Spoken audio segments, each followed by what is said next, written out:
જો મિત્રો ગયા વિડીયોમાં મેં તમને અવયવ અને અવયવી કોને કહેવાય એ સમજાવ્યું હતું. હવે આજે હું તમને બે રીતથી એના ઉદાહરણ બતાવીશ. રકમ આપણે કોમન લીધી છે જેથી તમને ખબર પડે કે કઈ રીતે આપણે ગણીએ તો આપણને જવાબ જલ્દી મળશે. તો સૌથી પહેલાં આપણે જોઈએ તો 12, 18 અને 24 છે. તો એ કોમનલી કયા ઘડિયામાં આવશે?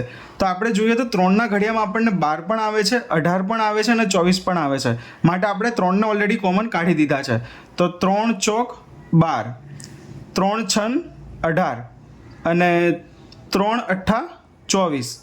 એટલે આપણે કોમન કેવી રીતે કાઢ્યા હું તમને બતાવી દઉં છું. 3 ચોક 12, 3 છન 18 અને 3 અઠ્ઠા 24. આપણે પહેલાં જે ટિપિકલ ટેબલ્સ બનાવીને કરે છે આ રીતે, એ રીતે આપણે ગુસા કે લસા નથી કાઢતા. આપણે સીધો કાઢીએ છીએ કારણ કે આની અંદર કન્ફ્યુઝન થોડુંક ઓછું રહે છે. તો આપણે આ રીતે કાઢી દીધું. હજી આ બધામાંથી એક વસ્તુ કોમન નીકળે છે. કઈ વસ્તુ નીકળે છે એ આપણે જોવાની છે.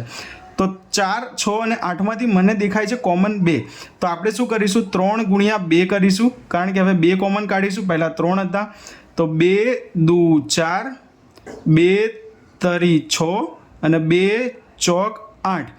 હવે આ વસ્તુ કેમ કરી આપણે? કેમ કે 3 પહેલાં કોમન કાઢી લીધા. 12ની સંખ્યા સાથે હંમેશા ગુણાકાર થશે માટે 3 ગુણ્યા 2 કર્યા આપણે.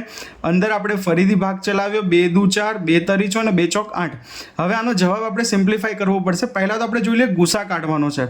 તો આપણને કોમન દેખાય છે 2, 3 ને 4માંથી. મને તો કશું કોમન નથી દેખાતું, બરાબર. તો આપણે સૌથી પહેલાં 12નો ગુણાકાર કરી લઈએ તો 6 આવશે. અંદર એઝ ઇટ ઇઝ 2, 3 અને 4 આવશે. તો 6 જે આપણને મળ્યો એ આપણો થઈ ગયો ગુસા,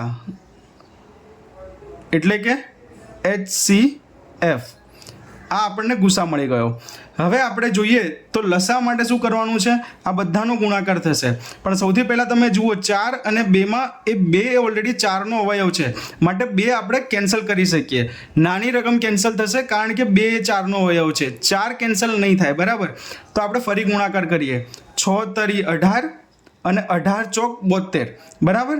તો આપણને જે 72 જવાબ મળ્યો આ છે અવયવી. આ કહેવાય અવયવી. અને આપણને જે આ ઉપર મળ્યો ને જે 6, એને આપણે કહીશું અવયવ. તો આ બે એક રીત છે. બીજી એક રીત છે હું બીજા પાર્ટમાં અપલોડ કરીશ. પહેલાં આ રીત તમે જોઈ લો.